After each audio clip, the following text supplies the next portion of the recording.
Dios te bendiga. Qué bueno que te conectas con nuestra escuela bíblica. Estamos a punto de iniciar, así que busca lápiz y papel para que puedas tomar notas de lo que Dios tiene para ti hoy. Bendiciones. Mi nombre es Abril Duarte y estoy muy contenta de poder compartir con ustedes la clase de hoy. Antes les pido que me acompañen a orar. Vamos a poner este tiempo en las manos de Dios. Gracias, Señor, te damos por este tiempo que nos permites para estudiar tu palabra, para aprender más de ti y acercarnos, Señor, a lo que tú quieres que nosotros seamos.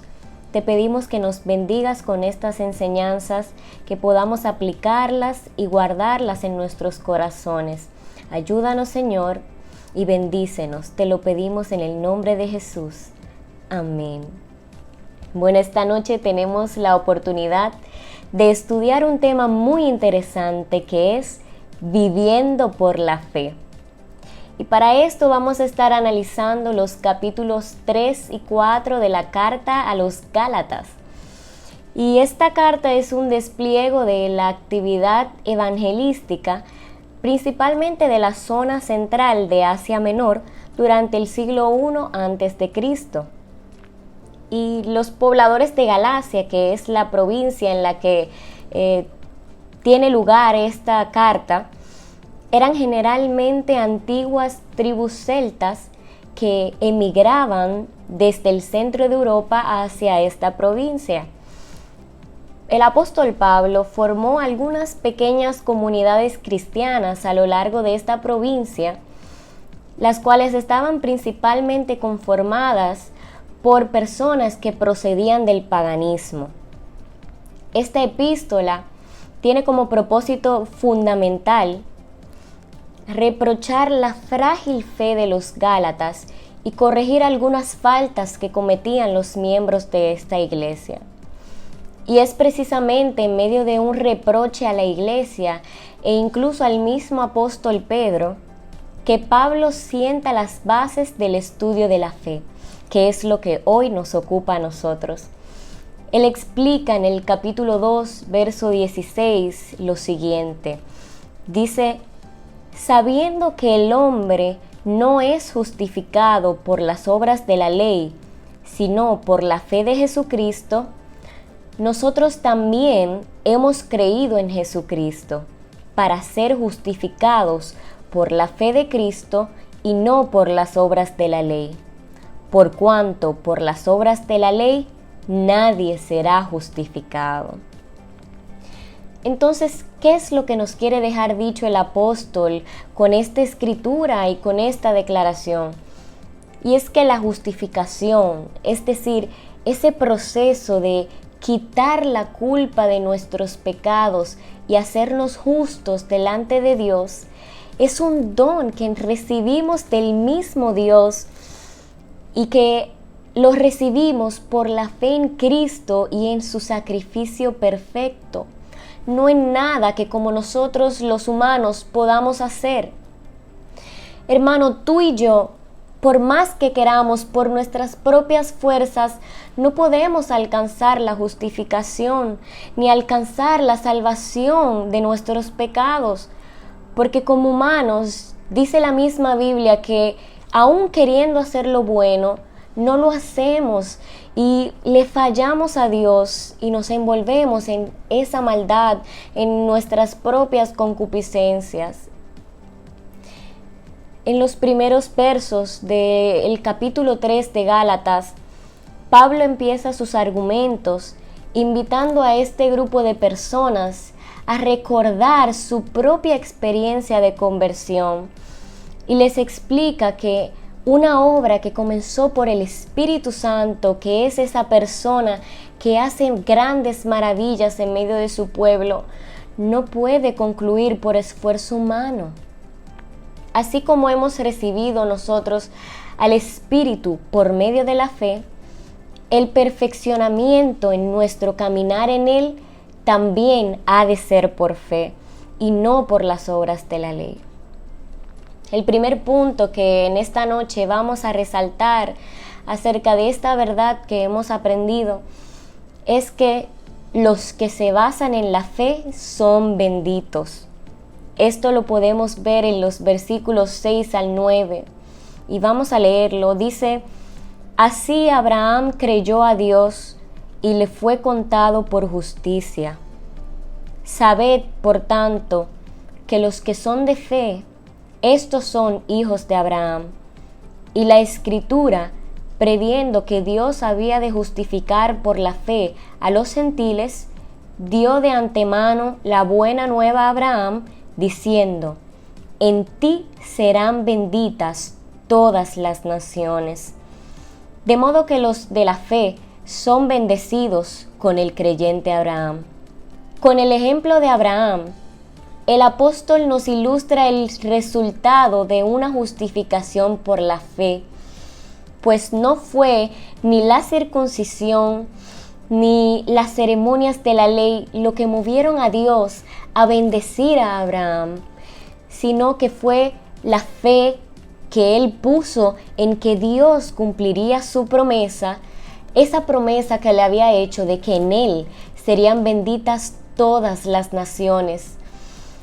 Y más adelante vemos cómo este cumplimiento se hace evidente en el Evangelio, cuando los gentiles pudieron recibir esa palabra de Dios y esa salvación por medio de la fe mediante la predicación de los apóstoles. Y más aún nosotros lo confirmamos en que el mensaje ha llegado a cada uno de nosotros, por lo que nosotros también podemos ser considerados hijos de Abraham, hijos de esa promesa de que en él serían benditas todas las naciones. Hermano, tú y yo somos parte de esa promesa. Y lo único que Abraham hizo fue creer y confiar en Dios.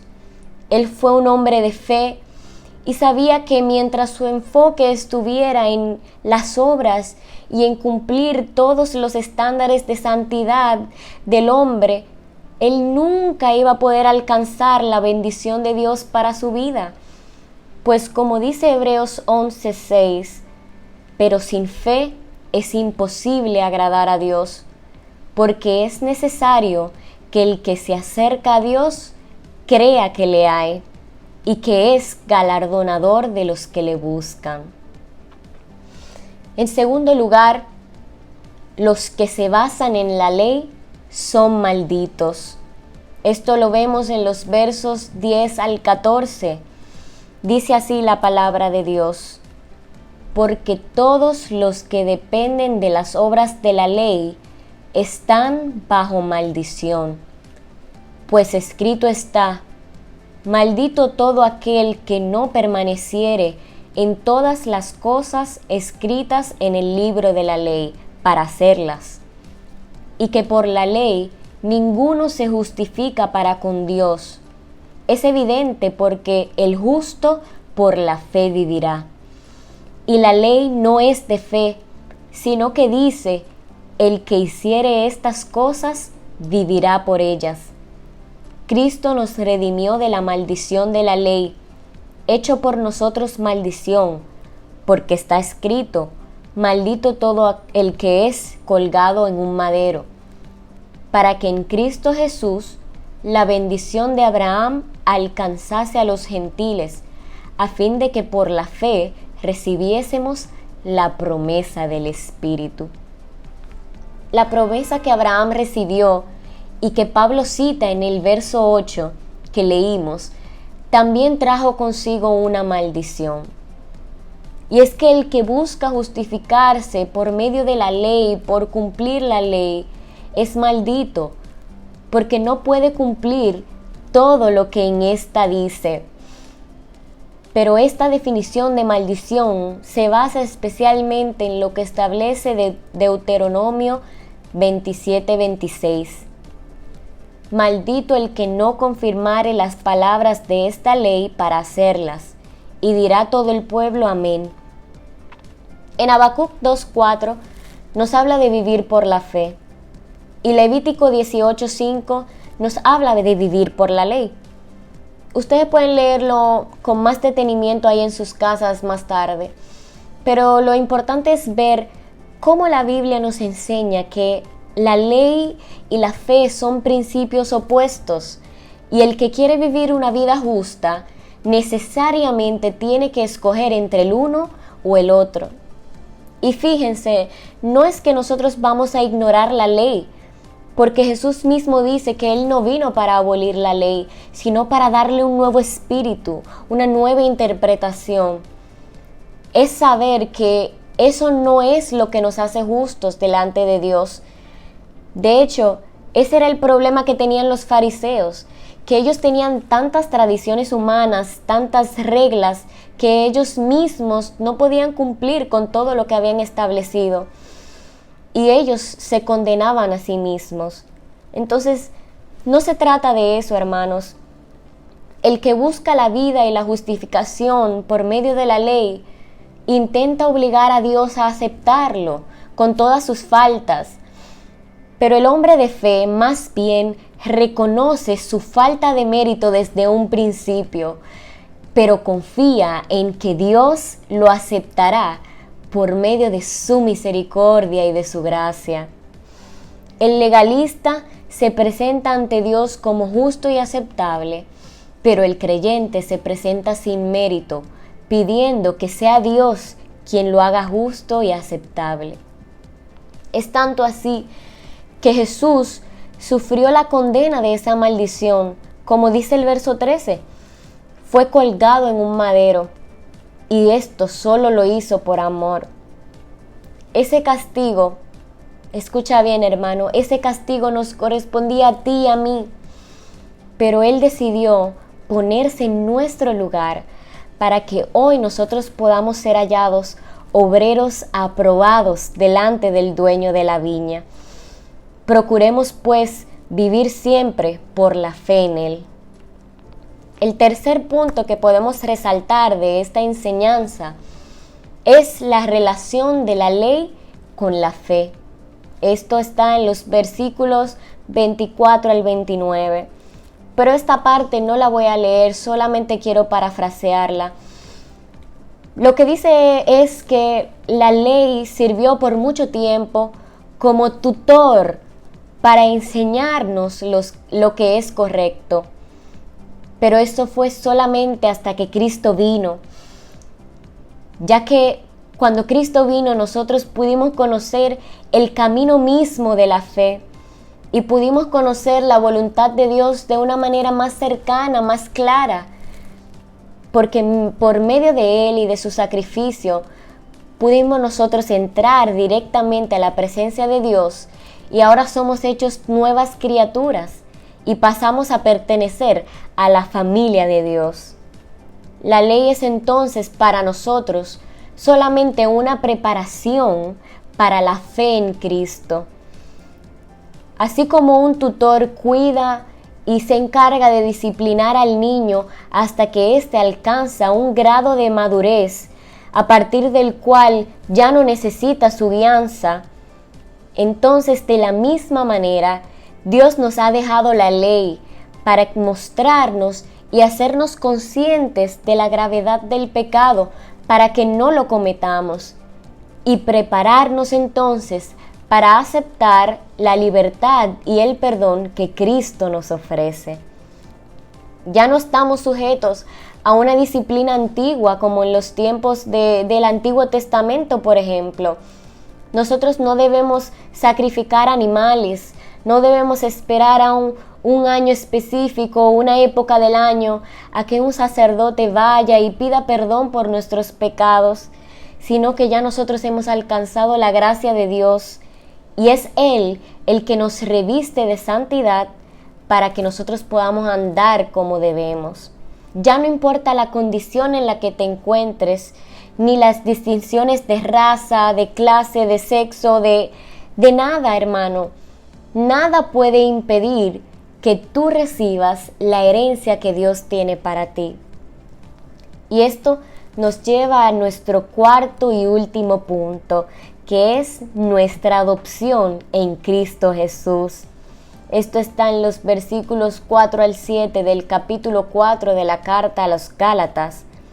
Y dice así: pero cuando vino el cumplimiento del tiempo, Dios envió a su Hijo, nacido de mujer y nacido bajo la ley, para que redimiese a los que estaban bajo la ley, a fin de que recibiésemos la adopción de hijos. Y por cuanto sois hijos, Dios envió a vuestros corazones el Espíritu de su Hijo, el cual clama, Abba, Padre.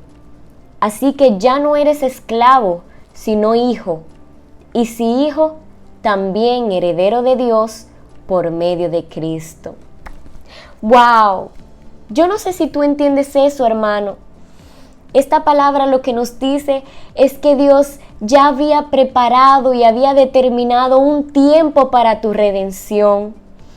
Dios ya había planificado de antemano una manera de liberarnos de la esclavitud del pecado, y fue enviando a su único Hijo Jesucristo para que Él asumiera nuestra propia naturaleza humana, que se hiciera como uno de nosotros y que nos guiara hacia una relación íntima con el Padre.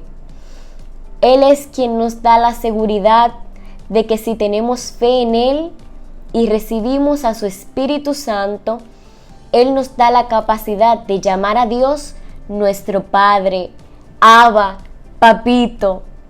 Ahora tenemos el privilegio de recibir una rica herencia de nuestro Padre Celestial. No permitamos, hermanos, que las malas influencias y las enseñanzas de los falsos maestros que quieren hacer cumplir las leyes de manera radical, no por agradar a Dios, sino por jactarse de cumplir con requisitos de santidad, nos hagan permanecer en la esclavitud de la ley. No hagamos como el hijo pródigo, que luego de haber tenido la condición de hijo, con todos los privilegios que eso conlleva, quiso ser recibido como uno de los esclavos, porque su mala conducta lo hizo sentirse indigno de ser llamado hijo.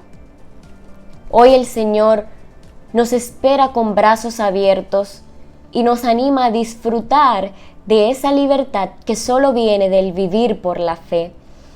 Confiemos en el Señor y en su fiel palabra. Busquemos su dirección cada día. Honrémosle con nuestras acciones y nuestro pensar, porque ciertamente Él es quien nos justifica y nos hace aceptos, coherederos con Cristo de todas las riquezas del cielo. Qué bueno es Dios por regalarnos esta hermosa palabra en esta noche.